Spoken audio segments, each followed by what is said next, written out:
Hey guys, how you doing? Sejam bem-vindos a mais uma aula. Hoje eu vou ensinar para vocês o verbo haver em inglês. Professor, nome técnico não, pelo amor de Deus, eu não gosto de nome técnico. Pessoal, às vezes é necessário, tá? Para vocês não falarem errado. Sabe por quê?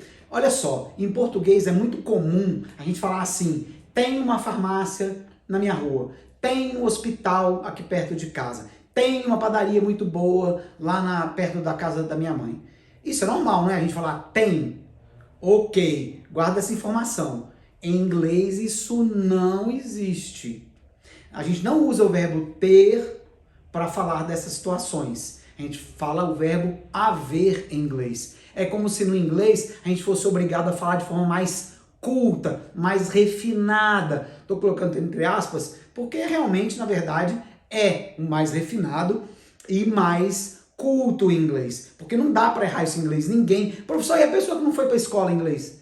Não é costume deles, eles não falam, tá? Então isso aqui, ó, não vai acontecer. Tem um hospital na minha rua. Tá vendo o verbo ter aqui? Vocês vão aprender isso, o verbo ter, com mais detalhe na lição 3, mas aqui, ó, para vocês já irem se acostumando. Tem um hospital na minha rua? Não é correto. O que é o correto? É falar there is. Essas duas palavras aqui é que significam há um hospital na minha rua. Há um hospital na minha rua. Há do verbo haver. Professor, eu preciso começar a falar assim em português? Não, gente, não precisa.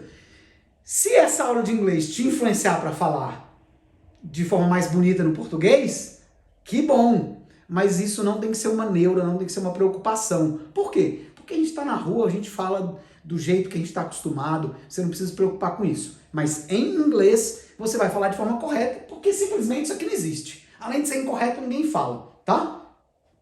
Então o correto é there is. Aqui, ó. There be é o verbo existir, tá bom? E aí nós temos o quê? Plural e singular. Claro. Tem um hospital, tem dois hospitais. Há um hospital, há dois hospitais. Português não mudou nada, em inglês muda. Olha que doido. Em português, eu vou mudar agora o exemplo para cantor, tá? Cantor e palco. Então, ó, tem um cantor no palco. Há um cantor no palco. Professor, por que você está traduzindo como tem, que você falou que é errado? Não, gente. Eu estou ensinando vocês a falar inglês. Em inglês, vai ser assim. Português, você continua falando do jeito que você quiser. Quando você for falar inglês, você vai lembrar que assim é o correto. Tá bom? There is one singer on stage. There is one singer on stage. Há um cantor no palco. Tem um cantor no palco. Dois cantores, aí vai mudar. Olha aqui, ó. Are. Vocês lembram agora na lição 1, nessa mesma lição, lá na primeira aula a gente aprendeu que plural é are. Então, tá aqui, ó. There are. Tem dois cantores no palco. Há dois cantores no palco. Em português, o há, né, vai plural.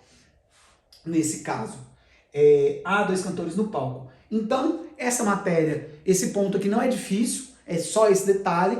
Na aula que vem, a gente vai ver exemplos de quando usar um e quando usar o outro. See you!